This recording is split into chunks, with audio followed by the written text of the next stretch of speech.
Hey guys, welcome back to my channel. If you're new here, my name is Beth. And for today's video, I'm very excited to say that I'm going to be filming a look with Kulfi products. So I took advantage of the Sephora Friends and Family sale to pick up one of each of their products. So there are 5 in total, I think, at this point. And I was especially excited because they had expanded the shade range of their concealer not too long ago. Before they expanded the shade range, the lightest shade was not light enough for me. So I'm very curious to see how this lightest shade works out. And then of course I picked up one of their Zari Eyes eyeshadow in the shade Bronze Brocade. And then I have a Mendy Moment blush in Sandalwood Swirls, the Kajal eyeliner in Cheeky Chiku, and finally another new product from them, their lipstick. This is the Heirloom Satin Lipstick in the shade Mauve Misra. Sorry if I'm mispronouncing any of these words. So if you are unfamiliar, Kulfi is a South Asian inspired or founded by South Asian individuals. So a lot of names of their products kind of harken back to their heritage, which is really fun. And I had been interested in Kulfi for a while, and I think the shade expansion of the concealer kind of finally pushed me over the edge because a lot of people have enjoyed this concealer, but I thought just to make it a little bit more fun, I guess, I picked out shades that are kind of inspired by the Latte trend, which, to be honest, is probably passe on TikTok at this point, but I figured because this is a South Asian brand, I would kind of spin it as a chai latte look. So that look kind of governed the shade choices that I made. So as you can perhaps tell, I already have my base makeup applied. I went ahead and used the Very Light 1 shade in the Glossier foundation that I reviewed in my last video, I believe. So someone asked me whether I would have chosen Very Light 1 or Very Light 2, and I just wanted to apply Very Light 1 all over the face. I did a pretty light layer, and I did apply some contour already. So I think it works well enough for a very light layer. If you are my shade twin, I would say maybe this is more of your winter shade, or if you want a shade that's going to either match your neck or just be a little bit paler. I think once I applied all the other products on top of Very Light 2, it worked just fine. So anyway, that is what I have on in addition to the Kosas brow gel, and I have corrector under this eye. So I only applied corrector under one eye so we could kind of see how this foundation did. But I think that is everything, and I also used as kind of a moisturizing priming step the Make Moisturizing Reverse Emulsion. So that is what I have on my face already.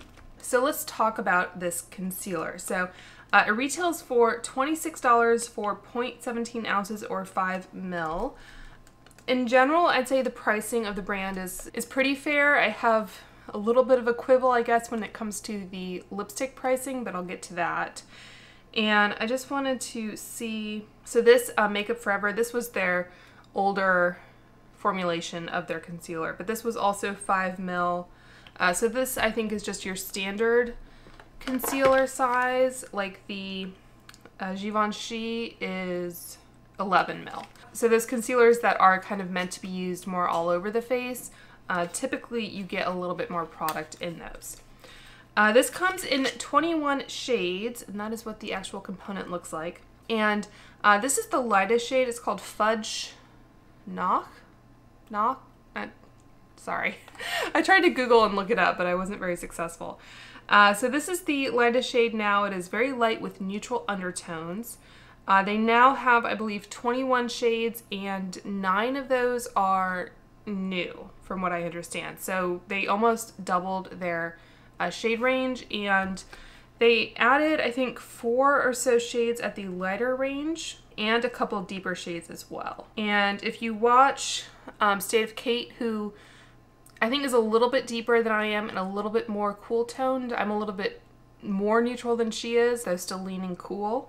I think she said that Badam, which is the next shade up, that one is very light with neutral pink undertones. She said that that might be her winter shade, And I think Ice Ice Berry, which was as light as they went before the shade expansion, I think she can also wear that shade like in the summer and things. So just to kind of give you some frame of reference there. I don't mind if my concealers lean a little bit yellow, because with like blue or purple undertones, if you think of the color wheel, yellow is opposite purple, is it? So going a little bit yellow or peachy, having a little bit of that kind of color correction baked into your concealer can help with the overall shade appearance. So this is supposed to be a crease-proof, self-setting, hydrating concealer with a radiant-looking finish and medium coverage. Perfect for hiding the look of dark circles, hyperpigmentation, and blemishes. So medium coverage, radiant finish. It's supposed to be hydrating, and they have a few highlighted ingredients here. Amla fruit extract, which supplies an abundance of antioxidants. Saffron flower extract, which hydrates and smooths skin, which I thought was especially interesting for a South Asian inspired brand, like I said, because saffron is a popular ingredient in South Asian cooking. In fact, I just made, if you follow the New York Times cooking, the contributor or chef, however they refer to them, her name is Priya, I forget her last name. Her last name is Krishna. So Priya Krishna, she made a pistachio cardamom blondie with a saffron cream cheese icing that I made for a party last weekend, and it was a hit. So I'll link that for you if you are a baker and if you are interested in making those. But anyway, that had some saffron in the recipe. There's also rosehip extract, which is supposed to lock in hydration. So all in all, it is supposed to be ultra comfortable and leave skin soft and soothed. And this is also vegan and cruelty free and a clean at Sephora brand. And as far as application goes, they kind of, I think, said you could apply it in most ways that you typically apply concealer. I'll start off with the uncorrected side maybe. So, so thin, still getting used to this new lens. So that's what the doe foot looks like, just kind of a flat doe foot. And this is the uncorrected side. So I'm just gonna put some right there. It's a little yellow, but it's nothing, I don't think, too extreme. So I'm gonna start with my BK 8506 and just tap that in. I should mention that I do have dry skin and I am 38, so a decent amount of coverage. I'll probably go over that with a beauty blender just to kind of soften the edges, but I do like having a nice hydrated concealer. So that's how it's looking between the Just Concealer and the Just Corrector. Do the same on this eye. And typically I will set my concealer because just my anatomy, it just tends to crease on me, so I'll probably end up doing it with this one. And this isn't a wear test by any means, so I figure this concealer has kind of been out for a while. But blend it in really nicely. I might have gone in a bit heavier on that side, I'm thinking, so I'm just gonna add a little bit more. I really like the finish of it though. I might still try that next coolish tone. I'm just curious what that pink would look like. I mean, I don't hate this. I'm just curious. Okay, so I'm just gonna take this and just lightly kind of tap, and I'll probably, let's see, I do have a few blemishes to cover, and like I said, my base layer was kind of on the light side. There's like a dry patch there. So I could probably use this more as an all-over complexion product if I wanted to. It feels pretty blendable. But like I said, you do just get kind of the typical concealer amount. Kind of did my face a bit out of order. Oops. Because I wanted to kind of do as much as I could off camera, but let's see how it blends in just. So I think so far so good with the concealer. I don't know if I'm happy with like how my overall complexion has been coming together, but I don't think I can blame it on that. And just so you can see, like I do have, hopefully You can see I'm getting some creases right underneath there, which, like I said, is pretty typical for me, so I'll just wait until I've applied the blush and everything before I set. And I will just apply some lip oil. I'm not too worried about the lipstick not looking good, but my lips just feel a little bit dry, so. Alrighty. So I think next up, I want to use the Mendy Moment blush. And like I said, I got the shade Sandalwood. This retails for $28, so a little bit more expensive than the concealer. They say it is a highly pigmented and long-lasting buildable cream blush that blends seamlessly into skin for a radiant flush of color. There are 5 different shades, and this Sandalwood Swirls is a neutral mauve. So they do have some suggestions for how to use this. So they suggest that you dot a very small amount of blush onto the back of the hand. The formula is highly pigmented and a little goes a long way. They say to warm up the product with fingertips to blend pigments, and then dot onto apples of cheeks, cheekbones, and up to your temples for extra warmth. So they say that you can use a buffing brush or your fingertips. So I think the important thing is that you don't, I guess, go directly onto the cheeks with this. I don't think the packaging really lends itself to that. It's like your kind of standard paint tube, but anyway. I don't know if this is the kind that you really need to shake, but I'll just give it a little shake just to be safe. And it is sealed right there. Okay, and it does come out pretty thick. So I guess a little bit more on the like paint side. And really, I mean, the problem with that, especially I guess not knowing kind of how to use it or being unfamiliar with it, is I just feel like I got a lot of product out. So just warming it up like they say, and I feel like even that is too much pigment probably. I'm just gonna wipe that off, and I think for this one I'm going to use, I'll just grab this Sephora 47 brush and pick it up from my hand. That's the color.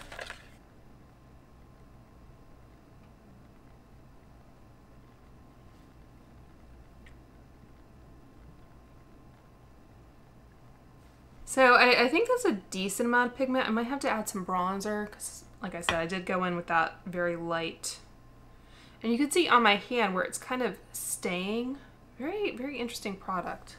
It feels like it wants to kind of set down more than I expected. I guess I thought it would be a little bit kind of creamier, like more like the Glossier Cloud paints. So we definitely have some blush going. It has a nice finish though. But yeah, I'd say a little definitely does go a long way. Like these, like I said, are a South Asian owned brand, and so I think they have that skin tone in mind in terms of the pigment levels. So if you do have my complexion, you probably just want to go in with a light hand. And yeah, I was kind of like scraping it off my hand. And I think for bronzer, so I just got this Kaja Play Bento not too long ago in the shade Sugar Cookie.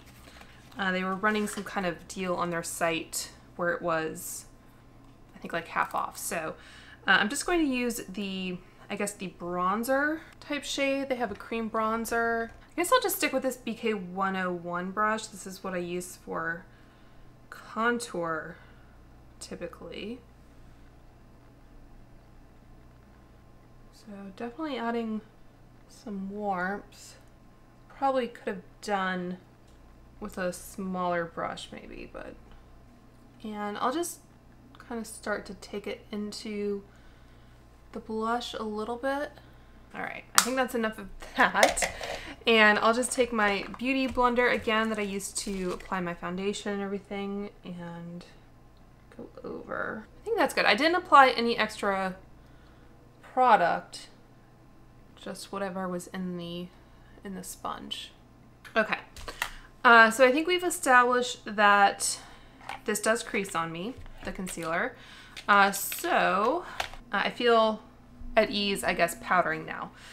So I'm just going to go in with my Charlotte Tilbury, and I'll set underneath the eyes. They definitely, my under eyes definitely do look nice and hydrated though, so I do appreciate that. All right, so that is the set eye with the corrector. And then for the rest of the face, I like using this BK 103. All right, I'm happy with that. Okay, so let's go on to the eyes. So I guess I'll do the same trick of sorts where I apply primer to one eye. They don't suggest using a primer, but typically I just always want to reach for a primer because I just tend to crease on my eyelids. So I just took a very small amount of the Ulta Beauty eyeshadow primer and kind of worked that on my hand. And I'll apply it to my right eye. I think with this primer though, you do want to make sure that you go in with a light hand, because if you do apply too much, I think it will crease on you. So just be a little sparing with it, I think. Next up we have the Zari Eyes eyeshadow in Bronze Brocade. And this retails for $30. So I think this is the, well, it's tied for the most expensive product they make. So they say that this is a highly pigmented and long-lasting cream to powder eyeshadow with a crease-proof formula that won't budge. It comes in 5 shades, and this Bronze Brocade shade is Deep Champagne with Silver Flecks.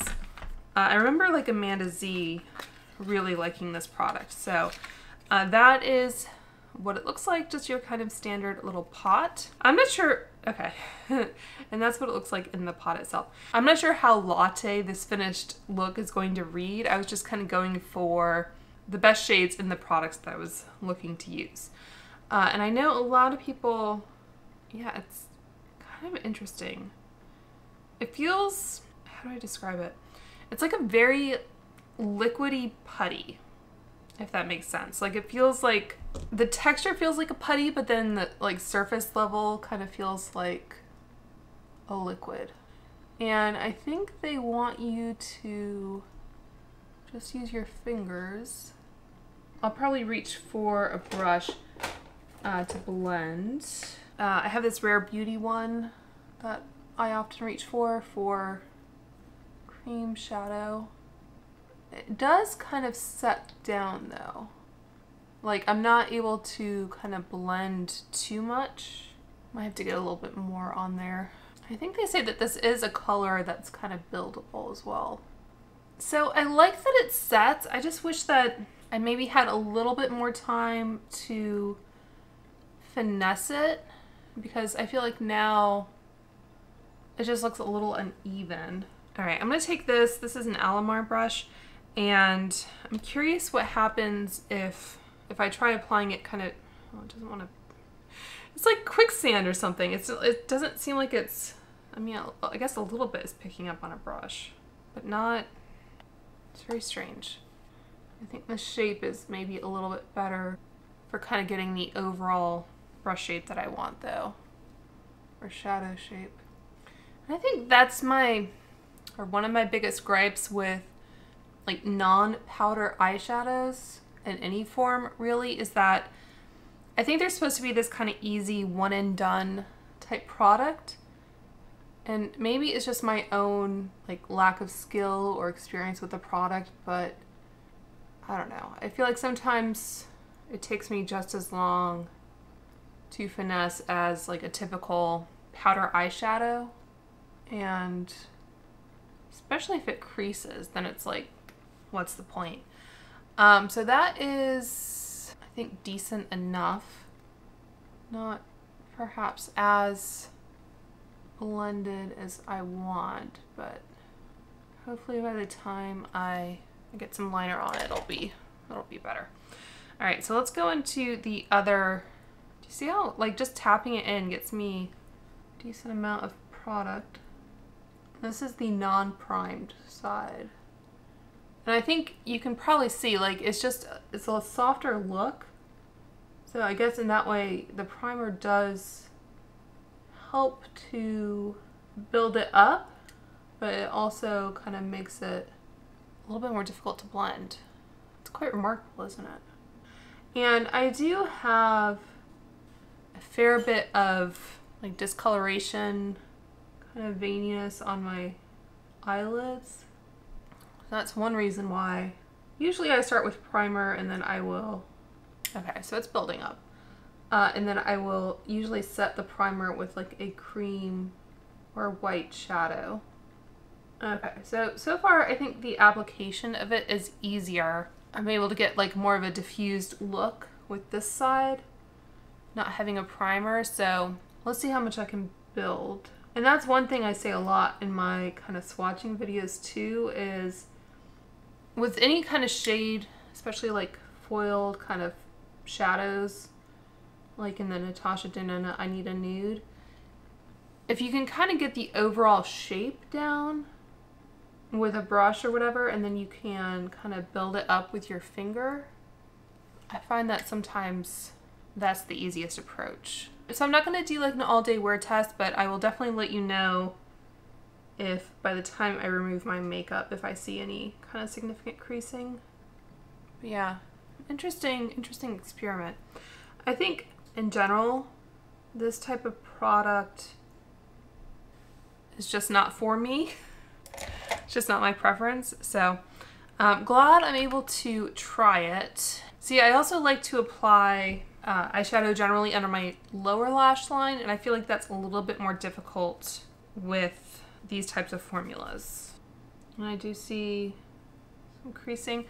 I guess what I'll do is I'll just take my setting powder with a flat definer brush from Sonia G and just run that right underneath. Okay, so let's go on to the eyeliner. So I think this is the cheapest product at only $20. This is supposed to be an ultra smooth, waterproof, smudge-proof, drag-proof eyeliner with intense, long-lasting color that doesn't budge. It comes in 6 shades, and I probably got the most boring shade, which is just a brown. Again, I was trying to pick shades that would just kind of create the cohesive look that I had in mind. And this is, I think, is it retractable? Yeah. So it's one of these guys, little plastic applicator or component. And they say that you have about 20 minutes before the liner fully sets. So make sure to move quickly if you are building a wing or smoking it out. And they say to sharpen, you lay a tissue on a flat surface, then drag and twist the pencil to reshape the tips. There's no like built-in sharpener, I guess. And they also recommend, if you want to put it on your waterline, to dry your waterline with a cotton swab before applying. So that's a good little tip. And I will also admit my bias in that I don't typically love retractable liners like this, so we'll see how we do. So far it's okay. I think you're able to get a fairly precise line with it, and like with the more colorful liners, they have a lot of kind of graphic looks and all that, but like I said, I just wanted a shade that I thought would kind of work with the overall look I was building. And I'm not sure that this is going to work, but what I like to do generally is take this little angled brush from BK and run it over the liner and then create a wing that way. So I think it worked well enough. I might try to tightline a little bit, which I don't normally do. Or maybe I'll put it on my waterline. Yeah, I think I still prefer the Victoria Beckham, because I tend to like that very creamy, sharpenable liner. I'm just trying to let you know what I think is just personal preference and what I think is like objectively good and bad. But they do have some pretty kind of interesting colors. Like there was one, it was tiger or something, that was kind of a terracotta. And I do have quite watery eyes, so. All right, so I did some tight lining, but I don't think I want to do my waterline. My eyes are on the smaller side, so I find that sometimes having a little definition down there kind of helps make the eyes look bigger, but I think the waterline can sometimes close them off a bit. So I'm going to apply some lower lash mascara, or bottom lash I guess it's called, from Clinique. And then of course on my upper lashes I'll do the Tarte Lights Camera Splashes, and these are the Surratt Lash Curlers. This is a brand new tube, so I think it's probably going to need to mature a bit for optimal results. Okie dokie. All right, so that is mascara done. So all we have left is the lipstick. So this is their newest product. It's the Heirloom Satin Lipstick. This retails for $30. So it is tied with the Eyeshadow as being their most expensive product. They say that this is a hydrating, comfortable, high payoff lipstick formulated with vitamin E for a smooth satin finish. It comes in 7 shades and all the shades are pretty neutral. I picked up the shade Maz Misra, which is a brown neutral. And this is not the shade I would probably go for left to my own devices. But like I said, I was kind of going for a specific aesthetic here. So just remove any excess lip oil. And I guess my biggest beef with this product, so I haven't tried it on the lips yet, but just because I was kind of surprised by the price, to be honest, just based on like the price of their concealer. I think I even went and looked at or compared Makeup by Mario's lipstick and concealer, and I feel like lipsticks are generally less expensive than other makeup products in a line. And this is just very, it's just very plastic packaging. It just feels kind of cheap and everything. And looking at the pictures online, I was thinking, okay, maybe it's a nice kind of weighted component. Maybe it's magnetic. It just feels like, you know, any kind of basic plastic packaging. So that is what the bullet looks like. Nothing too fancy. So I did want to compare it to some others, but I'll go ahead and apply this while I'm talking about it. So holding my phone up like it's a mirror. Wouldn't be surprised if they come out with lip liners next. So I think it's a nice formula. It's pretty comfortable but still lightweight, pretty creamy. I don't think this is a bad color for me. Like I said, it's probably not a color I would have selected if left to my own devices, but I think I can make it work. They did have kind of one light skin model, I think, that was showing the shades. So color wise, you know, I'm not totally in love with it, but again, I was going for a vibe here. All right, so I guess I can take these out too. I just wanted to do some quick kind of price comparisons and why I think maybe these might be a tad overpriced. Like, I appreciate that indie brands, they don't have the same kind of economies of scale as larger brands do. And, you know, I don't know what their kind of back end looks like in terms of coming to the price that they did. But for example, the Merit lipsticks, which if you've tried them or if you've heard people talk about them, you always hear people talk about the component and how kind of luxe and weighted it is. And these are custom components. I believe this is also an indie brand still. And this does feel much more luxurious. It has the Merit kind of engraved in the bottom there. Much more custom and luxurious and heavy than the Kulfi. These are $26 versus the $30. These even have like the Merit embossed in there. So that's just one comparison. This Estee Lauder lipstick that I showed in a recent video. This also has a very kind of custom luxe component with this kind of, I don't know, embossing on it. This has the engraving and it does have a magnetic closure. I think these retail for, I want to say it was $36 maybe, so admittedly more expensive, but in that $30 price range. Yeah, 36. And then Pat McGrath, this is from the Bridgerton collection, but I think she's re-released the same component and packaging in other formulas, but I think as most people will agree now, like Pat McGrath is like, it's kind of like the Gap. Like, never buy anything full price at the Gap. Just wait for a 30-40% off sale because you know one is coming at some point. Let's see, these retail for $30, so same price point. But these I think have, again, a little bit more of a custom feeling than these do with the bow and everything. These aren't as nice as like her, these are the Matte Trans lipsticks. So this was kind of a downward departure from the other lipsticks, but again, these are $30 full price, and you can usually get them at a discount at some point. I don't think I smelled this. I don't think it smells like anything. And the last product I wanted to talk about were the e.l.f. lipsticks. These are their, I forget what they're called. They're like O-Face. Yeah, they're O-Face satin lipsticks. And these actually have a magnetic closure. They're kind of a soft touch. I think, you know, they're trying to, and they also have the e.l.f. embossed in there.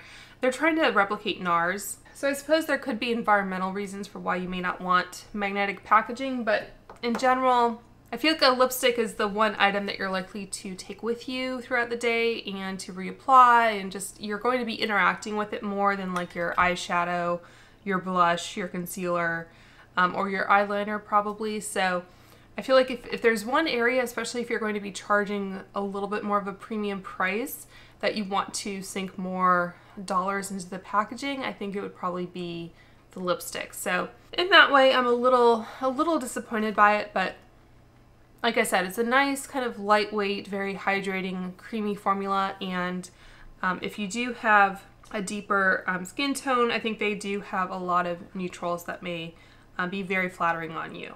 So it's not a total dud of a product or anything. It's just more of a question of like the value that I give it and that kind of thing. So if I were to rank these 5 products in terms of just my initial thoughts and my excitement about them, I think I would probably put the concealer first because I was looking forward to that one for so long and I just want to keep playing around with it a little bit more. So that would probably be first. I think I would probably put the blush next.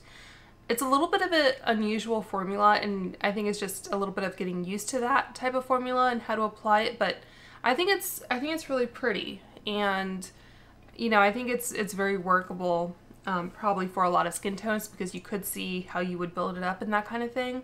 But as I applied it now, it just looks very kind of pretty. So yeah, so I would do the concealer, the blush. I'd probably do the lipstick next. Oops. Like I said, I do like the formula. I think it's nice. Again, I probably would have chosen a different shade, but this one is okay. And I would have liked a little bit more kind of heft to the packaging. So I think the lipstick would kind of come in at the middle. I think I'd put the eyeliner next because I was able to kind of do what I wanted to do with it. And like I said, it's not really my preferred type of eyeliner or style of eyeliner. So that comes down to a little bit more of personal preference. I think if you just want a good brown eyeliner, I would still recommend the Victoria Beckham. But if Kulfi has some unique shades that you want to try out, I think they are worth looking into.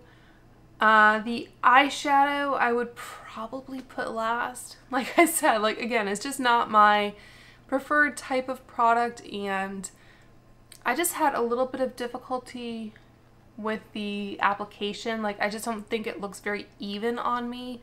And I think this shade is probably one of the more wearable ones that I could have chosen. So again, like some of this is just personal preference. You may love this type of product and it may look great on you, but that's just kind of, I guess, where things are sitting with me at this moment. So I hope you guys enjoyed this and found it interesting. I think I kind of achieved the look I was setting out to achieve. So I'll count that as a success. But if you did enjoy this video, make sure to like and hit that subscribe button. And until next time, I hope you guys are all doing well and staying safe, and I will talk to you soon. Bye.